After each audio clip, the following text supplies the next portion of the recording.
नमस्कार दोस्तों, मैं असिस्टेंट प्रोफेसर डॉक्टर अंतिमा आप सबका बहुत बहुत स्वागत करती हूँ आपके चैनल हिंदी नारी में।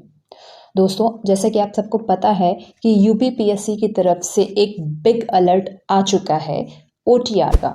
तो आप सबने जिसने भी OTR one time registration generate नहीं किए हैं तो प्लीज़ जल्द से जल्द आप लोग अपना अपना ओटीआर जनरेट कर लें, क्योंकि अब आयोग के जो भी एग्ज़ाम होंगे उसको फॉर्म फिलअप करने के लिए आपको ओटीआर जनरेट कर लेना ज़रूरी होगा। ठीक है, तो इस ओटीआर अलर्ट के साथ ही साथ आप समझ सकते हैं इसमें एक शुभ संकेत भी है कि आप जल्द से जल्द आपकी एलटी और जीडीसी की परीक्षाओं के भी फॉर्म आने वाले हैं। आयोग बहुत दिनों से अलग अलग कॉलेजों से विज्ञप्ति वैकेंसी मांग रहा है और अब अच्छी खासी मात्रा में अब आयोग के पास ये वैकेंसी आ चुकी है। तो अब जल्द से जल्द नए जीडीसी के फॉर्म के भी आपको जल्दी से जल्दी एक नोटिफिकेशन दिखाई पड़ सकता है। तो अब बिना कोई टाइम गवाए, बिना कुछ भी और सोचे, कोई प्लान भी बनाए, मैं आपको ये एडवाइस दूंगी कि आप सीधे जीडीसी की तैयारी में लग जाएं। ठीक है, जितने भी लोग असिस्टेंट प्रोफेसर के लिए फोकस कर रहे हैं, अब आप बिना किसी देरी के इसकी तैयारी के लिए अभी से रूपरेखा पूरी बनाते हुए लग जाएं। तो इसके पहले हम इसमें डिटेल में आगे बात करें, सबसे पहले मैं आपको एक इंट्रोडक्शन, एक ऊपर से एक ड्राफ्ट एक बता रही हूँ कि assistant professor GDC assistant professor की जॉब प्रोफाइल क्या होती है। असिस्टेंट प्रोफेसर यूपीजीडीसी उत्तर प्रदेश में जितने भी डिग्री कॉलेज हैं, ठीक है, उसमें जो वैकेंसी होती है, गवर्नमेंट डिग्री कॉलेज में जो भी वैकेंसी आती है असिस्टेंट प्रोफेसर की, वह नियुक्ति इसी यूपीजीडीसी के एग्ज़ाम के द्वारा ही भरी जाती है। ये पोस्ट एक गजेटेड ऑफिसर पोस्ट के इक्विवेलेंट होती है। तो उत्तर प्रदेश आयोग से जो भी असिस्टेंट प्रोफेसर बनते हैं वो एक गजेटेड ऑफिसर के इक्विवेलेंट भी हैं। ठीक है, 6000 ग्रेड पे से ये आपकी इसकी सैलरी स्टार्ट होती है। अगर मैं बात करूँ राउंड फिगर में, तो जो आपकी पहली सैलरी होगी वही 75 या 80,000 प्लस होगी। ठीक है, तो ये हो गई इसकी ऊपर से जॉब प्रोफाइल की बात। अब इसमें बात करें कि कौन कौन इस फॉर्म डालने के एलिजिबल होगा।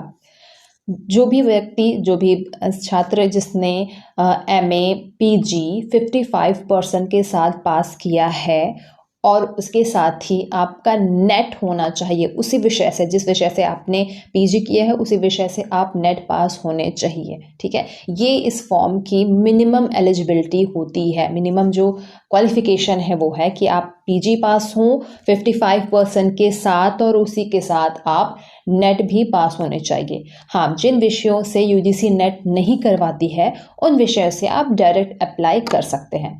ठीक है, एज की बात करूँ कि इसमें नॉर्मली असिस्टेंट प्रोफेसर के किसी भी एग्जाम में वैकेंसी में एज लिमिटेशन नहीं होती है, लेकिन आयोग ने, उत्तर प्रदेश आयोग ने मिनिमम और मैक्सिमम दोनों जो एज जो है उसकी जो लिमिटेशन है वो रखी है। मिनिमम जो है वो 21 साल होती है और मैक्सिमम 40 साल तक आप इसके लिए अप्लाई कर सकते हैं।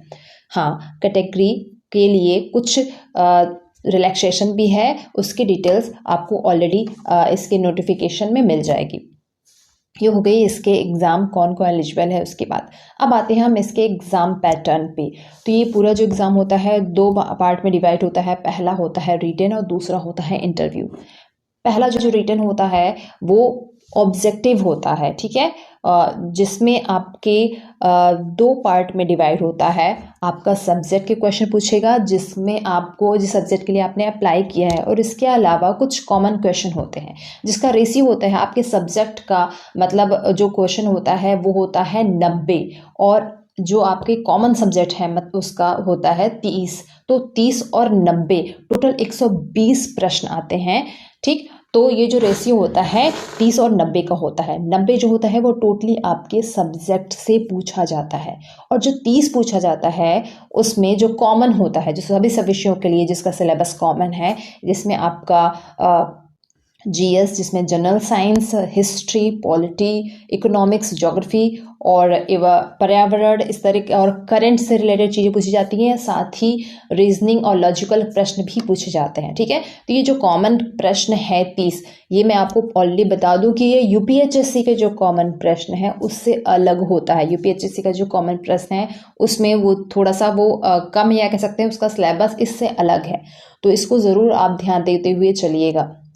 ठीक है, तो 120 प्रश्न होते हैं। ये नॉर्मल सब्जेक्ट की बात है। इसके अलावा मैथ की बात करूँ तो स्पेशली मैथ में 100 प्रश्न ही आते हैं। ठीक है, मैथ का जो रेशियो है वो 70 और 30 का ही है। बाकी विषयों का जो है वो 120 प्रश्न है, 90 और 30 का। ठीक है, इसके अलावा आपका इंटरव्यू होता है जब आप रिटन क्वालिफाई कर जाते हैं। रिटन अभी तक जो है इसका स्क्रीनिंग ही होता गया आया है। रिटन को टोटली स्क्रीनिंग माना गया है। जब आप रिटन पास कर लेते हो तो उसके बाद आप इंटरव्यू में आते हो। इंटरव्यू के नंबर जो आपके इंटरव्यू होते हैं उसी के नंबर से जो आप प्राप्त होते हैं उससे आपका फाइनल चयन होता है। अब मैं आपको ये बात और बता दूं कि जो नया आयोग जो बनने वाला है उसका जो नोटिफिकेशन आया है, जिसको ऑलरेडी हमने आपके साथ अपने टेलीग्राम चैनल पर भी शेयर किया है, उसमें यदि आप परीक्षा जो है उसका जो पॉइंट है वो आप देखोगे, जो कि आप यहाँ देख सकते हो, इसमें साफ साफ लिखा हुआ है कि अब जो इसकी नियुक्ति होगी, फाइनल जो नियुक्ति होगी वो 90% रिटन की और 10% आपके इंटरव्यू के मार्क्स को मिला करके होगी। तो अब आगे आने वाले विज्ञप्ति में ये भी चांसेस बन सकता है कि आपके रिटन एग्ज़ाम की भी वैल्यू हो। अब ये रिटन एग्ज़ाम केवल स्क्रीनिंग नहीं होगा, इसलिए बहुत ज़रूरी है कि आप रिटन में अच्छे से अच्छे नंबर लेकर आएँ, क्योंकि उसका फ़ायदा आपको फाइनल में मिलता है। ठीक है, तो उसके बाद आपका फाइनल इंटरव्यू होता है। इंटरव्यू के बाद अभी तक तो केवल इंटरव्यू के नंबर से चयन होता था, लेकिन अब जो आगे चांसेस बन सकते हैं कि रिटन प्लस इंटरव्यू दोनों के मिला करके अब फाइनल मेरिट बनाई जाए।